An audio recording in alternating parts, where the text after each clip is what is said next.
अवधूत चिंतन श्री गुरुदेव दत्त। नमस्कार, श्री सेवा या यूट्यूब चॅनलवर तुम्हा सर्वांचे खूप खूप मनापासून स्वागत करते आणि आजच्या व्हिडिओला सुरुवात करते।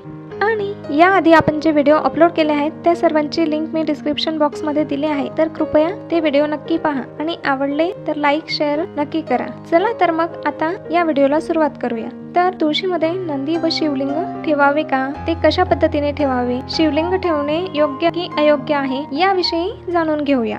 बरेच जण तुळशीमध्ये नंदी व शिवलिंग ठेवतात, पण तसे करू नये, ते चुकीचे असते। जर तुम्ही तुळशीमध्ये नंदी किंवा शिवलिंगची स्थापना केली असेल तर तेथून ते तुम्ही उचलून घ्या, कारण त्या ठिकाणी शिवलिंगाची पूजा कधीही केली जात नाही। जर तुळशीमध्ये नंदी आणि शिवलिंग ठेवायला नको तर काय ठेवायला हवे, तर तुळशीमध्ये शाळीग्रामची स्थापना करा, कारण शाळीग्राम देवतेची आपण तुळशीसोबत पूजा केली तर त्याचे आपल्याला भरपूर फायदे होत असतात, अनन्य पुण्याची प्राप्ती होत असते, कारण तुळशी मातेची शालिग्राम देवता सोबतच पूजा केली जाते। तसेच शाळीग्रामची तुम्ही देवाऱ्यातही पूजा केली तरी चालते, पण जर तुळशीमध्ये ठेवले तर त्याचे जास्त लाभ मिळतात। तर आता शाळीग्राम देवतेची पूजा कशी करायची तर ते बघूया। आपण रोज ज्या पद्धतीने तुळशी मातेची पूजा करत असतो त्या पद्धतीने शालिग्राम देवतेची पूजा करायची। दररोज शालिग्राम देवतेला जलाभिषेक करायचा, अष्टगंध लावायचा आणि तुळशीपत्र वाहायचे। तुळशीपत्र वाहायला अजिबात विसरायचं नाही। तसेच धूप दीप ओवाळायचे। अशा प्रकारे तुम्ही दररोज पूजा केल्याने लक्ष्मी नारायणाची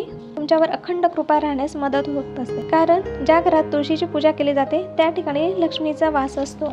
आणि जर अजून तुम्ही शाळीग्राम देवतेसोबत तुळशीची पूजा केली तर विष्णूचीही तुमच्यावर अखंड कृपा राहण्यास मदत होते। म्हणून लक्ष्मी नारायणाची अखंड कृपा राहण्यासाठी तुम्ही तुळशीमध्ये शालिग्राम देवतेची स्थापना करा आणि त्या नियमाने त्यांची पूजा करा। ही माहिती तुम्हाला आवडली असल्यास लाईक आणि शेअर करायला विसरू नका आणि चॅनलला सबस्क्राईब करून बेल आयकॉनवर ऑल साठी क्लिक करा, म्हणजे पुढे येणाऱ्या सर्व व्हिडिओचे नोटिफिकेशन तुम्हाला मिळेल। तसेच वेळ काढून तुम्ही हा व्हिडिओ पाहिला म्हणून तुमच्या मनापासून आभार। श्री गुरुदेव दत्त।